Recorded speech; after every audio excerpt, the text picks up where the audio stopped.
I'm doing a book on the Fallen series by Lauren Kate. First off, as you can tell by this cover, she has an amazing cover artist. This is probably my favorite cover in the series because it shows a little bit of Lucy's face. Most of the time you just get like the headshot from the back. But I love that she always puts her in these big flowy gowns. And if you've read the first one, you'll find out why that is. I think it's because of the memories that Daniel holds of Luce. First off, this is a book about fallen angels. And fallen angels are really hot right now. Books go through trends like different genres, different subject matter. A couple years ago, it was vampires. A few years before that, it was witches and wizards.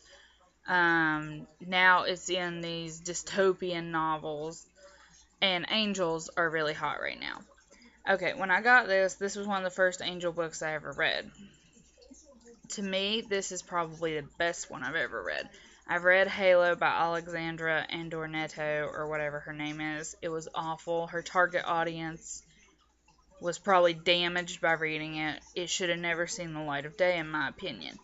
Now, Fallen, on the other hand, I think is healthy. In Twilight, Bella kind of lets Edward control her. In this, a lot of people think that Luce is weak. But I see Bella as a weak character, whereas I see Luce as a strong character because when Daniel pisses her off, she tells him so. Um, and it's not so much that she even tells him so, but she reacts. Whereas Bella was just like, oh, okay, yeah, I can't believe it. You disconnected the brakes to my car, da da da da da, or whatever. Disconnect the fuel cable or I don't know. I can't remember. Um, but she actually reacts like a normal teenager would in a healthy relationship. Also, Daniel, although he is complicated and moody like a lot of young adult male characters are, I also think that there's some depth to him because he's actually had tragedy, whereas Edward is just like moody because he's moody. Um, Daniel actually has real tragedy. He has to lose Lucinda or Luce or whatever you want to call her over and over and over again. And I can't imagine that because I'm married.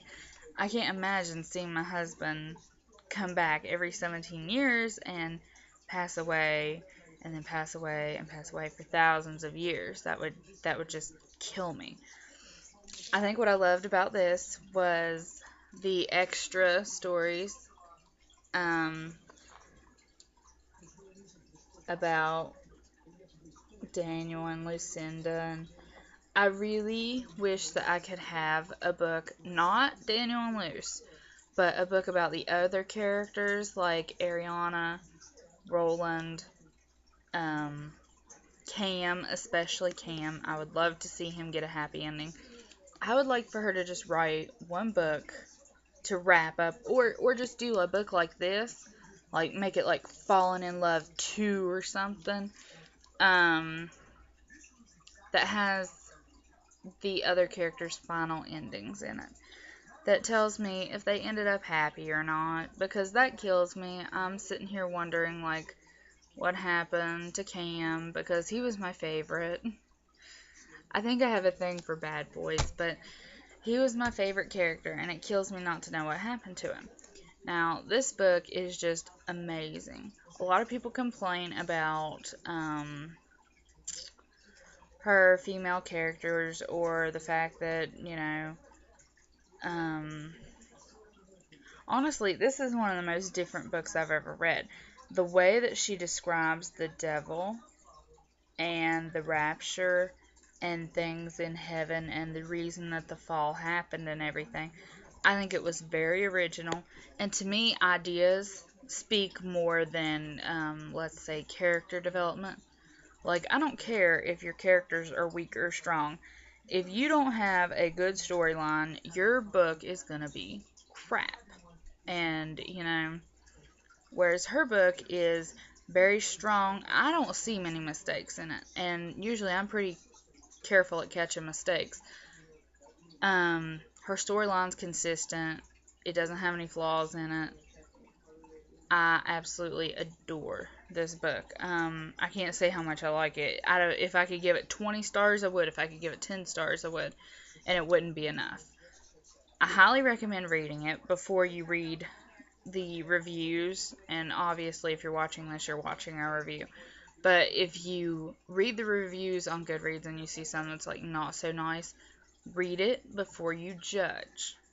Because it's like I always say, you can't judge a book unless you've read it. Because I had to argue with quite a few people in high school about his Dark Materials, Harry Potter, because it was like anti-Christian. I was like, have you read it?